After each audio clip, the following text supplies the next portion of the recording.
Bienvenue au Château Lacoste, on est un petit peu au-dessus d'Aix-en-Provence dans un domaine vignoble absolument sublime. On a notamment ici des espèces de grands chais qui sont dessinés par l'architecte Jean Nouvel. Rien que ça, un endroit tout trouvé pour parler du nouveau Peugeot 2008 et de son nouveau design entièrement novateur par rapport à l'ancienne génération. Voilà donc quelque chose de beaucoup plus moderne, beaucoup plus musclé. Il est trapu, vous voyez, ce nouveau 2008. Donc on va faire un petit tour ensemble un peu du propriétaire. Ici, nous avons une version E2008, donc la version électrique. L'avantage, c'est que chez Peugeot, les versions électriques ne sont pas des versions différenciantes. C'est-à-dire qu'on a un design qui est stricto sensu le même. Et ça, parce que la voiture a été conçue dès le début pour être soit thermique, soit électrique. Donc, au niveau des spécificités de l'électrique, on a donc ce petit logo E, juste ici. Et une calandre peinte couleur carrosserie. Et c'est absolument tout.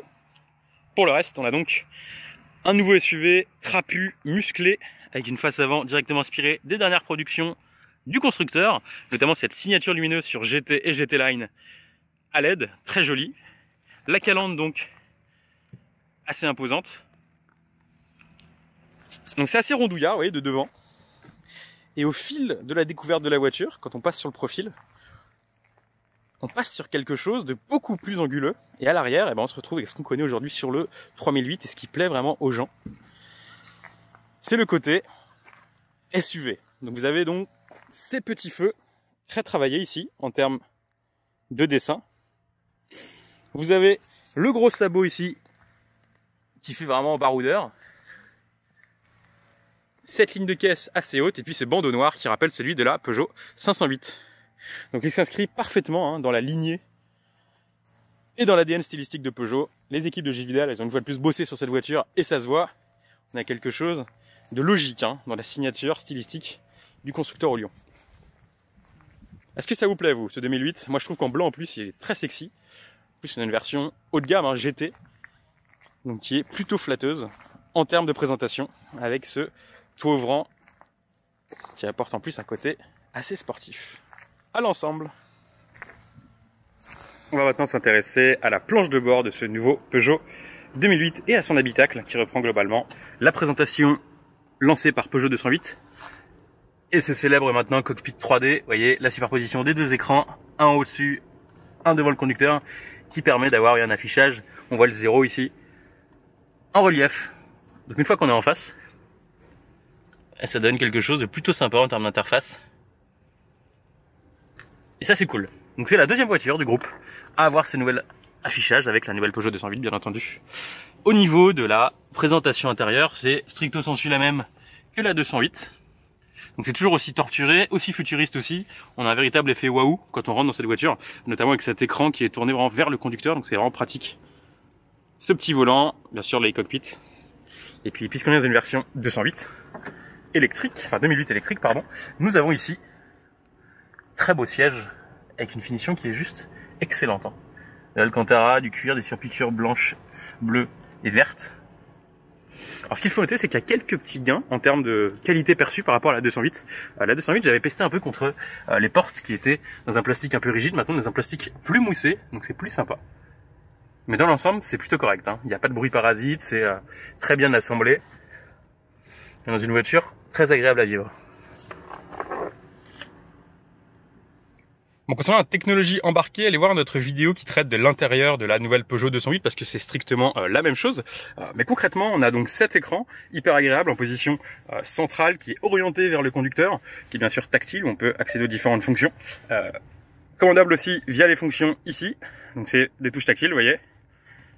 Très réactif, donc c'est plutôt sympa. Les sièges chauffants ici aussi. Le petit compartiment qui permet de glisser un smartphone mais aussi la recharge par induction, un port USB-C, un port USB-A, un rangement encore en dessous, un grand rangement entre les deux sièges, des portes gobelets, on a un très grand vide-poche. Alors faut savoir que cumulé, cette voiture comporte plus de 30 litres de stockage. Donc Peugeot n'a vraiment pas mis de côté les aspects pratiques et ça c'est très cool. Parce qu'aujourd'hui on a tendance à faire des concessions au niveau du style et des aspects pratiques.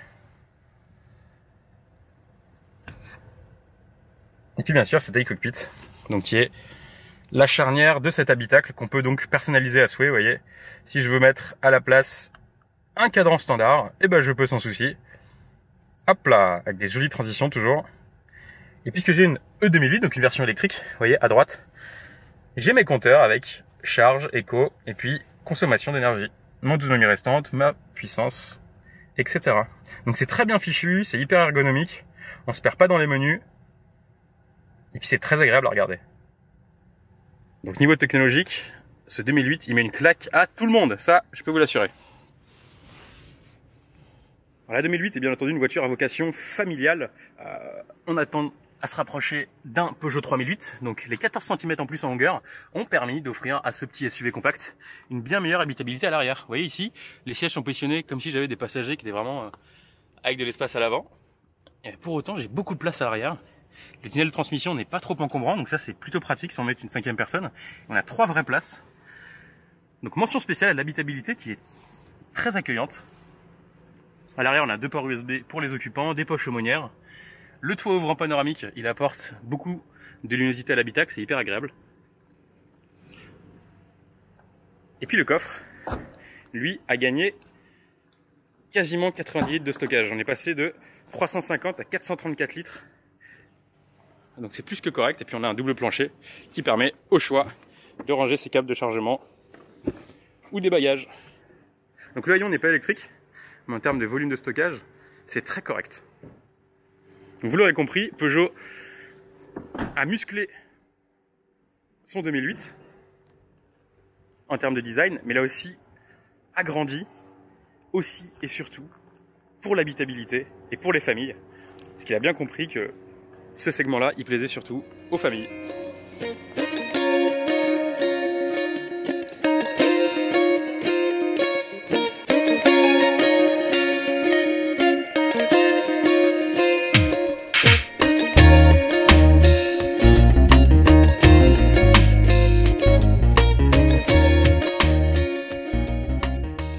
Maintenant au volant donc de ce nouveau 2008 dans sa motorisation la plus puissante, le 155 chevaux, donc le motorisation essence.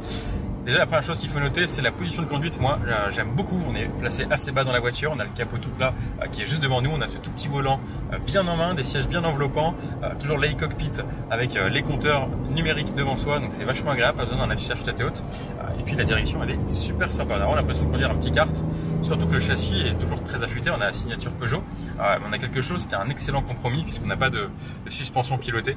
Donc au final on a un très très bon compromis entre dynamisme et confort une fois de plus, et c'est parfaitement ce qu'on demande à un SUV familial comme le petit 2008. Ce 2008, donc je l'ai dit, il est animé par le motorisation essence 155 chevaux, c'est donc la motorisation la plus puissante de la gamme, qui convient parfaitement également à cette philosophie où on a envie de pouvoir aller un petit peu s'amuser sur des petites routes, mais aussi faire des longs trajets, surtout que la consommation elle est vraiment maîtrisée. Sur autoroute on était à 6,5 litres et sur petite route on flirte avec les 7,5 litres, 8 litres grand maximum, donc c'est très correct pour un moteur de cette puissance-là. Concernant l'insonorisation, elle a été extrêmement soignée. Et donc, on n'a pas les vibrations du 3 cylindres qu'on aurait pu craindre. Et qu'en phase d'accélération, on entend un petit peu la mécanique. Mais franchement, rien de bien méchant. Et surtout, il y a un truc très sympa, c'est qu'en mode sport, eh ben, Peugeot a totalement gommé le faux bruit de V8 qu'il y avait un peu dans toutes ses productions. Et ça, c'est plutôt cool. Il est un petit peu moins dynamique qu'avant, le 2008. Il est extrêmement polyvalent et c'est quand même avant tout ce qu'on recherche sur un SUV aujourd'hui, de la polyvalence. Nous voici maintenant sur l'autoroute et on peut profiter de la bonne insonorisation du 2008. On a quelques bruits d'air qui sont comme dans la 208 au niveau des rétroviseurs, et ça c'est vraiment de la forme des rétroviseurs je pense. Au niveau de la consommation, on est à 6,5 litres de consommation à 130 km/h, donc c'est vraiment plus que correct, et ça c'est grâce au fait qu'il y ait surtout un 8e rapport sur cette boîte de vitesse, et donc on a un étagement de la boîte qui soit parfait pour ce genre d'allure. Au volant de la version électrique, on va quand même parler plus précisément donc de la version E2008 ici. On a une voiture qui est hyper sereine à conduire une fois de plus et ça c'est très agréable. Peugeot a placé les batteries dans le plancher, c'est la même plateforme que sur la 208 donc c'est logique. On a quelque chose d'hyper serein et surtout quelque chose qui a plusieurs philosophies et ça c'est très sympa. Qu'on soit en mode sport avec un petit coup de pied au cul, une direction dure ou en mode éco avec quelque chose de beaucoup plus mou à conduire, au final on va prendre quand même du plaisir parce que Peugeot a soigné cet aspect là. On a donc ce petit volant qui aide toujours à avoir une sensation d'agilité très sympa, ce très bon amortissement et puis ce petit moteur qui suffit largement à mouvoir les 1,5 tonne de la voiture. Moi, il y a un truc qui me déplaît, et ça je l'avais déjà remarqué dans la citadine, c'est le freinage régénératif qui, à mon sens, n'est pas assez puissant. C'est-à-dire qu'on a un seul mode de régénération, il faut tirer le sélecteur de mode de vitesse et passer en mode B, en mode break. Et en fait, lorsque vous allez lâcher l'accélérateur, automatiquement les batteries vont se recharger. Mais pour moi, il est trop léger et on ne peut se résoudre à conduire avec une seule pédale. Et ça, je trouve ça très dommage sur une version électrique où en ville, on a tendance à jouer le jeu vraiment de faire charge, consommation, charge, consommation. En termes de plaisir de conduite, en tout cas, le plaisir est maintenu. La version électrique n'est pas une version bridée de la 2008, pas du tout. C'est une version très agréable à conduire. Donc c'est un choix excellent à faire dès lors que l'autonomie de 310 km, on va dire en réel 250, 270 sur autoroute, n'est pas une bride pour vous. En tout cas, comme voiture du quotidien, je pense que ce 2008 est parfait. Vous ne consommez pas une goutte d'essence, vous avez quelque chose de très technologique et c'est très très plaisant à conduire. C'est la douceur incarnée, on a une direction qui est vraiment bien calibrée, surtout qu'on a des petits modes de conduite qui sont vraiment sympas puisqu'ils durcissent la direction en fonction du mode choisi. Là on est en mode sport, donc on a une réponse d'accélérateur qui est bien plus franche, on a une poussée électrique qui est directe. Alors, on n'est pas collé au siège, on n'est pas dans une Tesla, mais sincèrement on est dans quelque chose qui est super doux à conduire et de très agréable.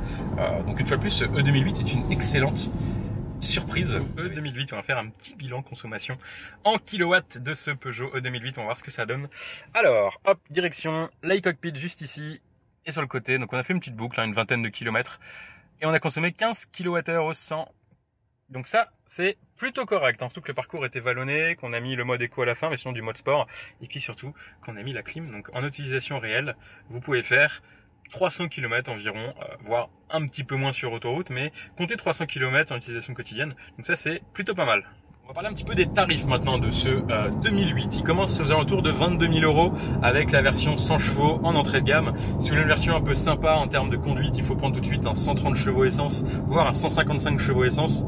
Donc on va être aux alentours de 30 000 €. Et si on veut une version GT Line un peu jolie, on va être un peu plus, 33-34 000 € environ. Donc il est plus cher qu'avant ce 2008. C'est indéniable. Peugeot a monté en gamme, mais Peugeot a aussi monté en prestation sur cette voiture. Voilà donc quelque chose de beaucoup plus polyvalent, de beaucoup plus technologique, de beaucoup plus soigné, et puis à conduire c'est le jour et la nuit. Je peux vous le dire, si vous êtes déjà un ancien 2008, vous allez prendre un plaisir incroyable à conduire ce nouveau. C'est une voiture qui est tout simplement bluffante. On oublie qu'on est dans un petit SUV et on a quelque chose qui offre un super compromis à tous les niveaux. La polyvalence, c'est vraiment le maître mot de cette voiture. Peugeot l'a parfaitement compris en proposant autant de motorisations différentes. On a aujourd'hui de l'électrique, de l'essence ou du diesel à tous les prix, à toutes les finitions, et donc on peut vraiment se concocter le SUV que l'on souhaite, tantôt chic, tantôt sportif, tantôt technologique, tantôt familial.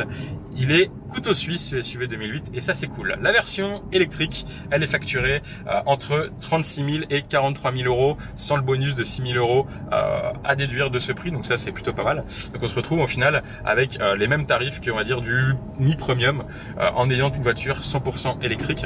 Et il faut savoir aussi que sur de l'amortissement, une version électrique sur 3 ans va vous coûter aussi cher ou aussi peu cher en fonction du point de vue qu'une version standard essence. Donc ça c'est très cool aussi. Donc niveau tarif, il prend environ 3 à 4 000 € par rapport à l'ancienne génération, ce nouveau 2008. Mais ce qu'il faut garder, c'est surtout ses progrès à tous les niveaux. On progresse en habitabilité, on progresse en technologie embarquée, on progresse en motorisation, en choix de motorisation, on progresse en style aussi. Il est beaucoup plus trapu, beaucoup plus joli, beaucoup plus haut de gamme.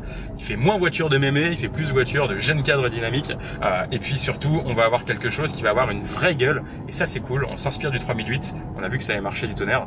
Et donc on retrouve cet ADN Peugeot très racé dans le 2008 et ça j'adore. Pour moi les 3 000 € ils sont pleinement justifiés et on l'a vu dans 3008, les clients sont prêts à dépenser beaucoup plus pour s'offrir une voiture très sympa à conduire et très sympa surtout à regarder. Aujourd'hui les 3008 qu'on voit sur la route c'est des GT ou des GT Line. Je pense que ce 2008 ne va pas déroger à la règle et les gens vont s'offrir une très bonne petite voiture très jolie, très racée et surtout polyvalente. Voilà les amis, c'est ici que notre essai du Peugeot 2008 et Peugeot E2008 se termine. J'espère que vous avez aimé cette petite voiture. En tout cas, elle est bien née. Peugeot l'a vraiment équipée pour qu'elle rencontre un public encore plus large qu'avant, avec toutes les dernières technologies, un bon châssis, une version électrique. en soi, tout ce que Peugeot fait de mieux aujourd'hui se trouve dans ce petit SUV. Voilà. N'hésitez pas à répondre en commentaire de cette vidéo si vous avez aimé, si vous avez des questions sur la voiture, on les répondra avec grand plaisir. Et puis un petit like, ça fait toujours plaisir également. Voilà, je vous dis à très bientôt sur Cars Passion. Ciao!